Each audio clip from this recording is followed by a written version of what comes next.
Yo, so the good people at Signature sent me through this new feature. It's called Night Terror. Okay, so I think in some places it is known as Eye for an Eye, right? That's the film. It is the feature directorial debut from Colin Tilley, written by Elisa Victoria and Michael Tully.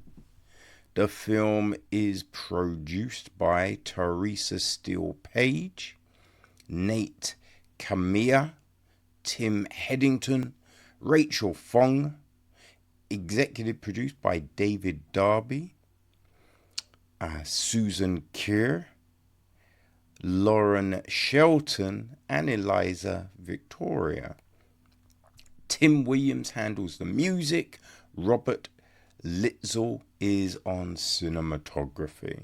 All right, James Van Der Water edits the piece, with Jenny Dew on casting duties. Production design is Mary Lena Colston. Brett A. Calvo is art direction. Set decoration is Rachel Wilkin, with Whitney Ann Adams on costume design. We have hair and makeup, special makeup, all of that jazz from Will Zudama, Todd Watson, Kaylee Swisher, Leo Satkovich, Elizabeth Robinson, Kat L. Robertson, Bill Johnson, and Wanda Edwards. Okay, adoku. So, what else? Special effects. We have Jacob Bridges and Aaron Phalins. Visual effects. We have Roman Bilchenko and Kyle Zemborian. Christopher Arthur, Spencer Davis, Michelle Fischela, Heather Fasuri, Chelsea Goldsmith, Katrina Riviera, Ryan Rosario, Cannon Smith, Janelle Stevens, Thomas Patrick, Ryan Watson, and Jude Wild were all behind the stunts and everything that we see. Right, so then our film. May Roberts is played by Epatha Merkerson. I feel that's how you say it. A young version of May is played by Mikia McClinton. Right, we then got her sister Patty, played by Golda Rochevelle. A younger version of Patty is played by Natalie Klein. Right, so then their niece Anna Reeves, is played by Whitney Peak. And we have a young Anna played by Zaria Boyles. Right, Anna's mother is played by Jessica Azora. Dum dum dum. Right, so then we have got Julie Cross, played by Laken Giles. There's Connor, played by Carson Minier. We have got Sean Hurd, Julie's friend, played by Finn Bennett. Dun, dun, dun, dun, dun. Who else? Vincent, played by Oliver J. Green. We've got the Sandman, played by Ben Bladon, and Host, played by Win Rightshirt. Yeah. So the gist of the story, right? Anna, who grieves the death of her parents as she moves from New York to Florida to stay with her grandmother. She falls in with some other teens, but when she sees a grisly act of violence, she finds trapped. Yeah, that's an awful synopsis. Alright, let's do this one. Okay, yes. So it should have read, she falls in with some other teens, but when she sees a grisly act of violence, she finds herself trapped. That makes more sense. Man, IMBD is so weird at times.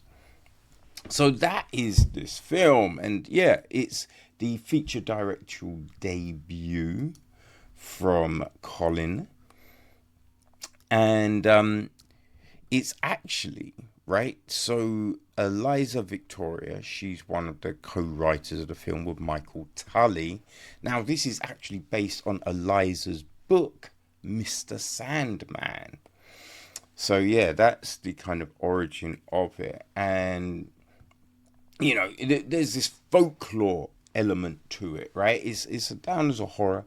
It's kind of folklore based, right? I did think it's probably more creepy than jumpy horror, you know? Nothing wrong with that at all, though. It starts off like with some text comes up on the screen about, you know, the Sandman and what this iteration of the Sandman does, right? He's basically there to get bullies, you know, and he'll take their eyes. Essentially, that's why this film was called Eye for an Eye, right? So we get all of this text. Not the easiest to see, right? Doesn't stay on screen for a long time. It's one of those frustrating things. Why make it that small? Why speed through it? Why not just a voiceover? You know what I mean? But we get that. All right, so then we see this bedroom. We see someone lying on a bed. We see a bedroom. And we get into this whole cheerleading sequence. Right, so this is May, right? We're seeing a younger version of May, and what kind of led up to her losing her eyes. Right, so we see that, and then we're in the present day, right? A car's driving up, Anna gets out, looks very shell-shocked, very just, I think, kind of closed off out of it, right? So she gets out and goes to the door. It's May, right? May welcomes her in, and we get this whole thing. There's a lot, right? And I think the acting,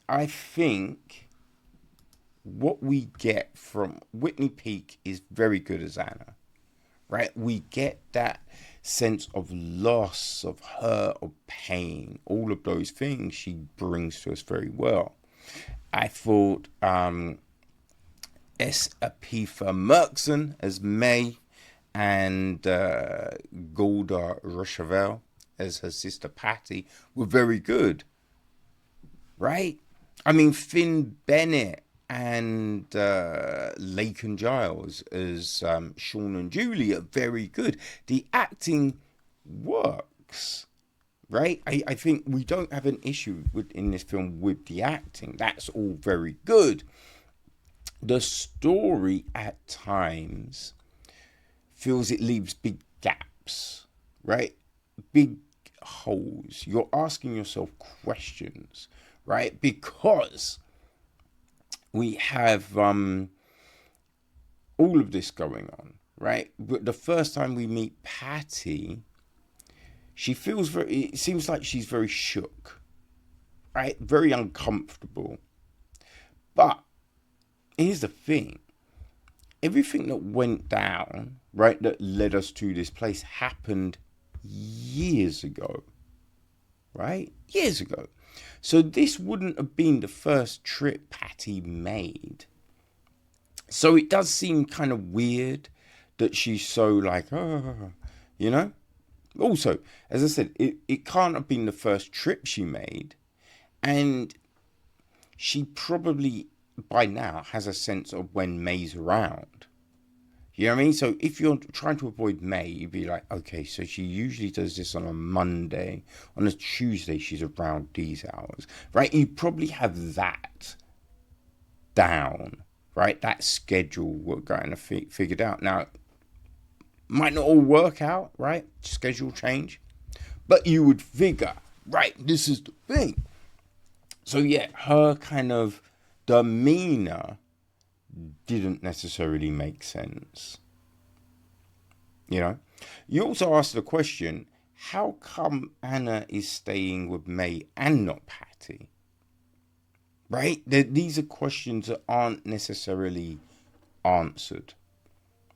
And you kind of think that, I mean, look, there is the sense of, right, Anna going to May's because Anna is... Anna's mum is May's daughter.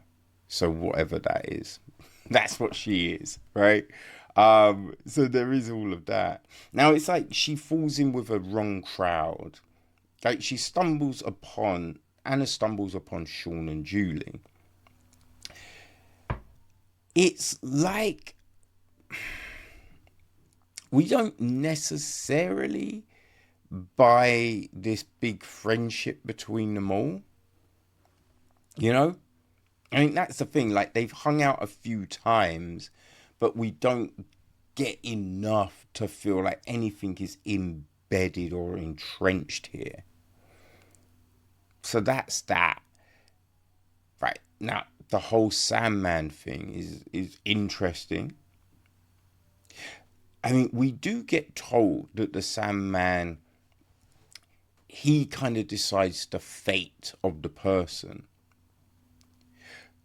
But it does feel like everyone has the same fate. So it's a bit like, I mean, is there anything else that could happen? Or is it literally always this thing? You know? It's just these things that aren't overly clear. Right? And then the incident that we see happen, for it to escalate into what it then became in our, second half of the film, does seem kind of crazy. Because Anna doesn't really do anything. And if anything, she is helpful in that instance, right? You do see that she is shocked. Right? It's one of those ones where you're so shocked you can't move. That's what you get from this whole thing. She's not egging anyone on. She's not filming. She's not laughing. She's disgusted. So it's just like, to rope her into all of this stuff does feel kind of crazy. And I think that could have been explored a little bit more, right? How she got roped into that, because it does seem very off, right? It does seem very off. Now, the imagery, right? These kind of dream sequences and all of that, very creepy, right? Very creepy. Like there's stuff with May that is again very creepy. So all of these things are handled very well. Right? Even some of the special effects, like the arm, right? Oosh, very grim, right? Those things. Now the skeleton does come off as crazy CGI, which does take some of the scary away. I did also wonder about the size of the skeleton, because I'm like, shouldn't the skeleton be shorter? You know what I mean? Right? That did seem... But, yeah. I mean, there's definitely parts of this film that work very well. As I said, the acting is all very solid.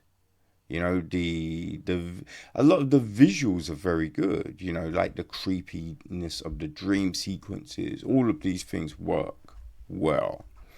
It's mainly there are issues with the script, right? And you probably have to say there's some issues with the direction the actors have been given, right, for their certain aspects of their portrayal, because their acting is good. So you wouldn't say, oh well, the actor fucked that. No. It's the guidance they've been given for certain elements doesn't quite coalesce. You feel me?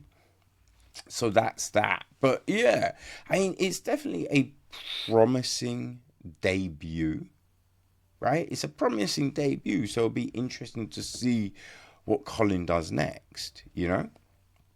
So yes. Yeah, it's a weird one because I don't know why what's to do with the name change and everything like that. I do think stateside it's still I Fear and I don't know if just over in the UK they decided to change it to Night Terrors. Who knows, people? Who knows? But yeah, that's the film, right? I do kind of question. There was one bit, and there is an inconsistency with the scissor situation. There's definitely an inconsistency with the scissor situation, and you also kind of feel old ladies ain't gonna be that strong. You know what I mean? Ain't gonna be that strong. That's all I can say. But yeah, that is it. Night Terrors. It is available. So it's out in the States and it drops here on the 14th on all your favorite VODs. So yes, people, if it sounds like it's for you, you know, I mean, if you enjoyed stuff like It Lives Inside, right? This isn't as good as that. But it's that folklore creepiness. So It Lives Inside, Cobwebs, right? Those kind of things. Bagman, you know? If they all worked for you, if you're like, yeah, that's my kind of shit, then yeah, maybe Night Terrors is something you want to take a look at. So yeah, it's available on all your favorite VODs. Let me know how you find it, right? Night Terror, aka Eye for an Eye.